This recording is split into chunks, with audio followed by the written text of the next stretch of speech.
everyone. Welcome to Sunday Coffee. Today I'm going to be talking about GLP-1s and, do they have a place in a weight-inclusive model?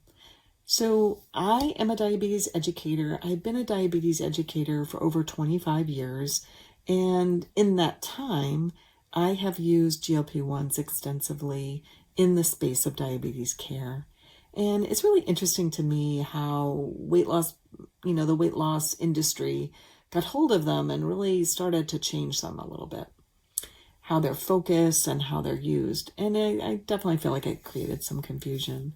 So in this Sunday Coffee, I wanted to have a chat with you. And actually, I'd love it if this was a dialogue. So use the chat feature, just comment feature below and let me know kind of your thoughts. So very first and foremost, when we were introduced to GLP-1s, they were at a much lower dose. So for those people that are familiar with the definition of a poison, poisons are dose dependent. So some things at lower dose are beneficial, some things at higher dose are toxic and poisonous. So just kind of keep in mind that this was a medication that was developed for type 2 diabetes, and it was at a much lower dose. And so the side effects that we saw were much less. And again, think about the definition of a poison. It's dose dependent. So the weight loss industry has increased the dose of this medication until there are pretty significant side effects. So if we're taking this medication for diabetes, again, we're taking it at a much lower dose. Now, maybe your endocrinologist or your primary care said, well, let's take this medication, but we'll take it at a higher dose to see if that will help you lose weight. And again, the medication by itself is associated with weight loss, and I'll walk through why that is. But just in the comments below, let me know, has any of your providers suggested taking a GLP-1 at a higher dose, not just for the diabetes, but also for weight loss? I'm curious kind of how it is prescribed. It is FDA approved to take for weight loss with a BMI of greater than 30 or 27 with a condition that would be impacted by weight. And diabetes does fall into that category. So GLP-1s, we know, are at a lower dose for people with diabetes and a higher dose for weight loss. Well, how do they work for diabetes? They're actually a multifunctional medications. They work in a lot of different places. The very first place I think it's helpful to note is they do slow down how quickly food enters into the gut.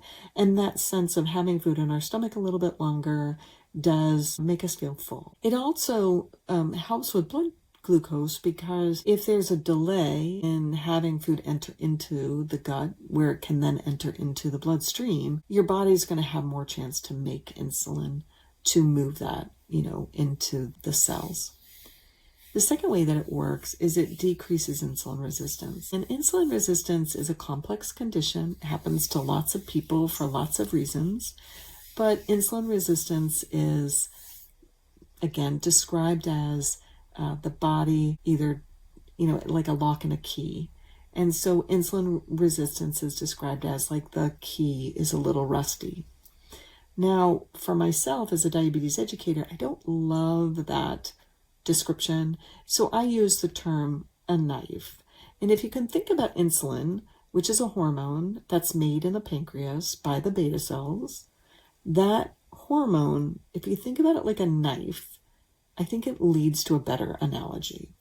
So insulin is a knife, and the knife is kind of cutting up carbohydrates so they can enter into the cell.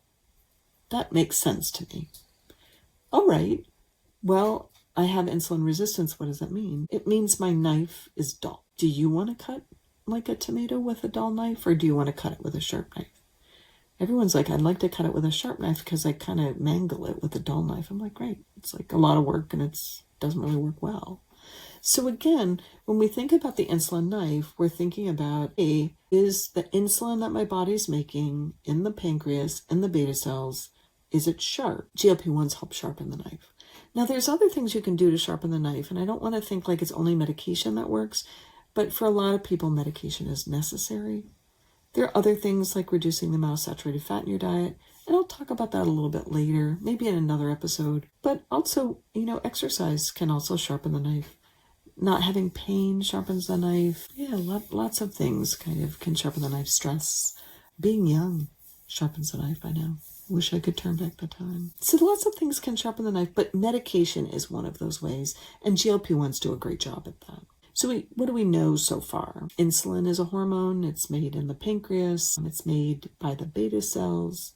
And insulin is like a knife. And as we get older, our knife gets duller. And what the knife does is it kind of cuts up carbohydrates and to some extent protein. And it helps it move from the bloodstream into the cells. That makes sense.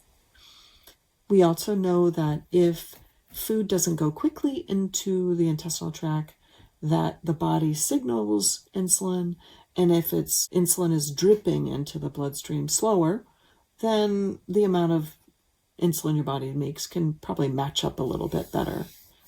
Because I'm old, I remember Lucille Ball, and there's a classic example of Lucy and the Chocolate Factory, and I'll put a little link to that if you're younger and you don't know about Lucille Ball. It's a very funny clip, but the result is she's trying to put chocolates in a box, and she's not able to do that, so they speed up the conveyor belt so she could put more chocolates in the box. And of course, she can't do that, so she puts less chocolates in the box. And Lucy, being Lucy, is very funny. So it's very cute what she does. Okay, so we understand kind of insulin can get dull, but over time, our body's ability to produce insulin also decreases. And that's normal.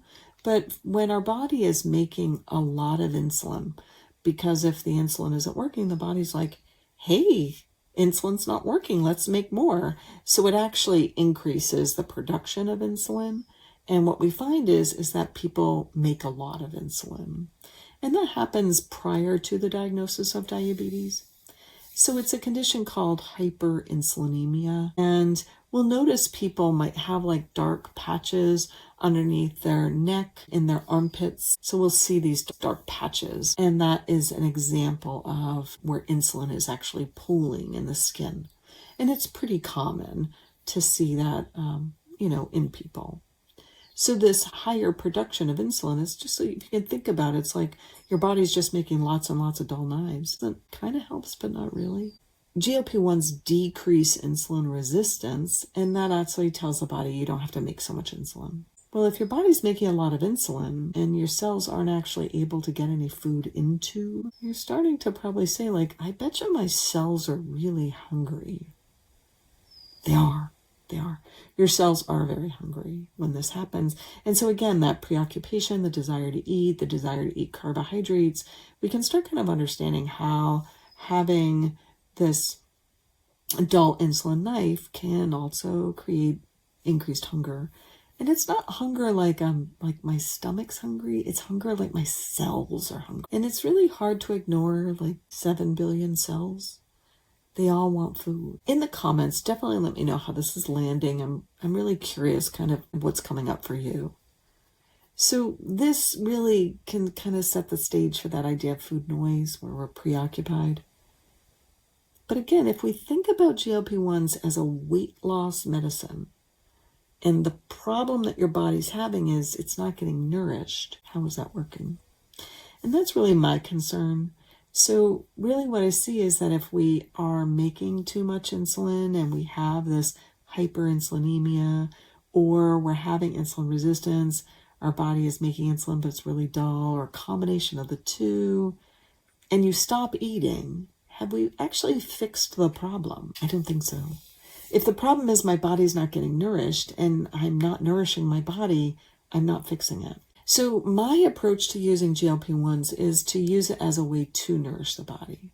For lots of my clients, not having the cells scream, eat, is in fact very helpful. And when we focus in on eating enough protein, getting enough fiber, eating consistently, 3 meals a day, maybe snacks, all of a sudden people are like, oh, I do feel better. Now, what happens when we do this? For a lot of my clients, it actually is a very normal diet. It's just a very normal, like I eat breakfast, lunch, and dinner. I eat when I'm hungry. I stop when I'm full. Just very kind of casual. They're not eating low calorie though. Really want to point that out. This is not a, 700 calorie diet. This is a normal diet. Like average. Like you just eat food. And that's really the wish. So for lots of my clients, using a weight inclusive approaches, I'm shifting from trying to lose weight to just trying to nourish my body consistently. Really trying to give all the nutrients that my body needs. We do focus in on protein because when we take these medicines, these GLP-1s, our protein requirements actually go up. So it's like 1.2 to 1.6 is the recommendation, where if we weren't on these medications, it's like 0.8 to 2. And again, that's, grams of protein per kilogram. So that's where that number kind of comes from. And again, you always want everything individualized. So, working with a weight inclusive dietitian can help you kind of get that individualized diet. For a lot of my clients, using a GLP-1 is a way for them to really eat more consistently. And that's a positive thing.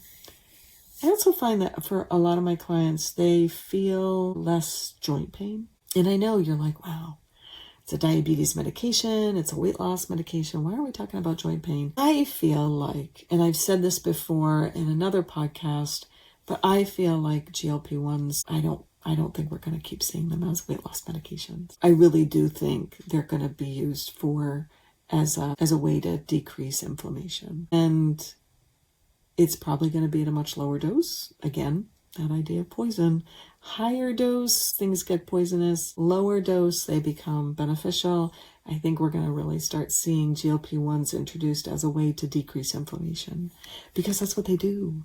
Because again, high blood sugars, this high insulin resistance creates a loop of inflammation. Literally, people taking this medication, a lot of them are reporting, I have less joint pain. They haven't lost a pound. But they have less joint pain. So again, we're starting to really understand. If I have less joint pain, I could probably move easier. I might enjoy movement. Who knew? So we're starting to really kind of think about, if I don't focus in on these medications for weight loss, what benefit could it offer me? And it's a good question. What benefit? I have a lot of my clients, when they start, and they're saying things like, I wanted to go see you because I'm taking a GLP-1 and I haven't really been losing a lot of weight. I mean, I've been on it for 6 months and I've only lost 30 pounds. And I'm like, that feels like a lot of weight. That's a pound a week. That's a lot of weight. And again, because the emphasis on these inordinate amount of weight loss in short period of time, to me, that's a red flag. That's like people aren't eating. They're really undernourishing their body. If the problems that GLP-1s help with is reducing food noise because the cells are getting fed, they are reducing blood sugars, allowing glucose to enter into the bloodstream, allowing nutrition to enter into the cells. Not eating doesn't work in any way. It's actually working counter to. So as we start thinking about GLP-1s, one of the shifts that I like to say is, can this be a way for you to nourish your body? If it can be a way for you to nourish your body versus a way for you to lose weight, I think that they work really well.